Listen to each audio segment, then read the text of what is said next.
భార్యాభర్తల అనుబంధం గురించి కొన్ని అమృత వాక్యాలు మీకోసం. నీకెంత అదృష్టం కలిసి వచ్చినా, నువ్వెంత కష్టం చేసేవాడివే అయినా, నీ భార్య సహకారం లేనిదే నువ్వే రంగంలోనూ రాణించలేవు. తన భర్త ఆదాయం, ఖర్చులను గమనిస్తూ తనకు సంబంధించిన ఖర్చులను తగ్గించుకునే భార్య నిజంగా ఓ వరమే. అర్థం చేసుకునే భార్య దొరికితే అడుక్కు తినేవాడు కూడా హాయిగా జీవిస్తాడు. అహంకారి భార్య దొరికితే అంబానీ అయినా సన్యాసంలో కలవాల్సిందే. ప్రతి భర్త తన భార్యను మరో తల్లి రూపంగా భావిస్తే, ప్రతి భార్య తన భర్తను మొదటి బిడ్డగా పరిగణిస్తుంది. ఇదే మధురమైన బంధం.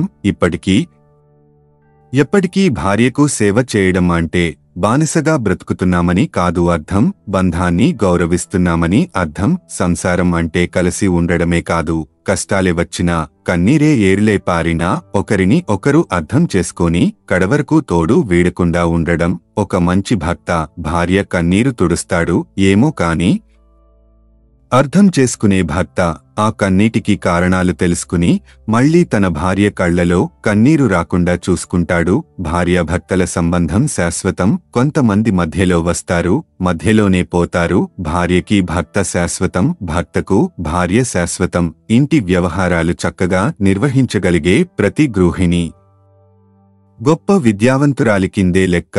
అమ్మ లేకుంటే మనకు జన్మ లేదు, భార్య లేకుంటే ఆ జన్మకు అర్థం లేదు.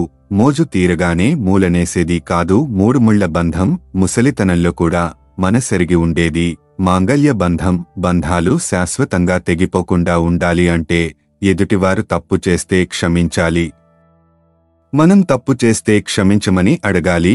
మూర్ఖురాలైన మహిళ తన భర్తను బానిసను చేసి ఆ బానిసకు యజమానిగా ఉంటుంది. కాని తెలివైన మహిళ తన భర్తను రాజును చేసి ఆ రాజుకు తను రాణిగా ఉంటుంది. కుటుంబంలో ఎన్ని కీచులాటలున్నా సమాజంలో భర్త పరువు నిలబెట్టాల్సిన బాధ్యత భార్యది. భార్యను చులకనగా చూడకుండా గౌరవించవలసిన ధర్మం భర్తది. నీ సంతోషం నేను కాకపోయినా నా చిరునవ్వు మాత్రం నువ్వే, నీ ఆలోచన నేను కాకపోయినా నా ప్రతి జ్ఞాపకం నువ్వే. ప్రేమ అనేది చాలా విలువైనది. దాన్ని వివాహం అనే అద్దాల బీరువాలో పెట్టుకుంటేనే అది రాణిస్తుంది. సృష్టి తీర్చిదిద్దిన అతి గొప్ప కళాఖండం కుటుంబం. గొడవ పడకుండా ఉండే బంధం కన్నా ఎంత గొడవ పడినా విడిపోకుండా ఉండే బంధం దొరకడం ఒక గొప్ప వరం. పెళ్లి అనేది అందమైన పూలవనం లాంటిది. ఆ వనంలో మనం నాటే చెట్లు అందమైన పువ్వులనిస్తాయి. వివాహ వార్షికోత్సవం అంటే ప్రేమ, విశ్వాసం, భాగస్వామ్యం, సహనం, ఓర్పుల సంగమాన్ని పండుగ చేసుకోవడమే.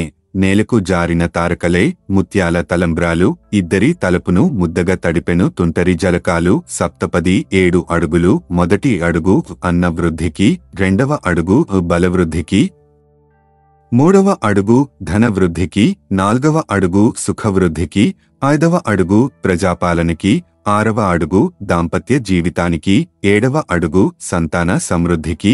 కోరుకున్న ఇంటి నేడు నీ సతి, నేడు పట్టుకున్న ఆమె చేయి విడవకు ఎన్నటికీ. వివాహాన్ని సుఖమయం చేసుకోవడానికి మీరెంత పొందికగా ఉన్నారనేది కాదు, పొందిక లేని విషయాలను మీరెలా సర్దుకుంటున్నారనేది ముఖ్యం. కలిమిలేములతో, కలిసిన మనసులతో కలివిడిగా మసలుకో, కలకాలం సుఖ సంతోషాలు పంచుకో. బంధం అన్నది అందమైన పుస్తకం లాంటిది. పొరపాటు అనేది అందులో ఒక పేజీ మాత్రమే. ఆ ఒక్క పొరపాటు జరిగితే సవరించాలి కాని మొత్తం పుస్తకాన్ని చించివేయకూడదు. మగవాడు గాలిపటం అందని ఎత్తులకు ఎదగడం తెలుసు, కాని తనను తాను నియంత్రించుకోవడం తెలీదు. ఆడది దారం, అతడికి ఆధారం.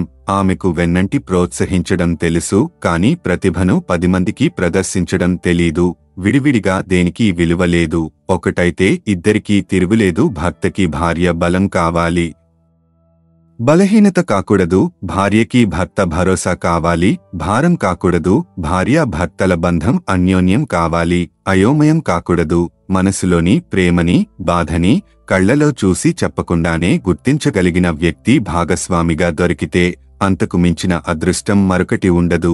అందాన్ని చూసి పెళ్లి చేసుకోవడం అంటే ఇంటికి వేసిన రంగులు చూసి ఇల్లు కొనుక్కోవడమే. పెళ్లి అంటే ఈడు జోడు, తోడు నీడ, కష్టం సుఖం గురించి కాదు. ఇద్దరూ ఐక్యమైపోయి తమని ఉద్ధరించుకునే ఒక మంచి అవకాశం. ప్రతి అమ్మాయికి చదువుకున్న భర్త రావడం సహజం, కానీ తన మనసు చదివిన భర్త రావడం అదృష్టం. ఈ వీడియో కనుక మీకు నచ్చితే లైక్ చెయ్యండి, షేర్ చెయ్యండి. ఇలాంటి మంచి వీడియోస్ కోసం మా ఛానల్ని సబ్స్క్రైబ్ చేయండి.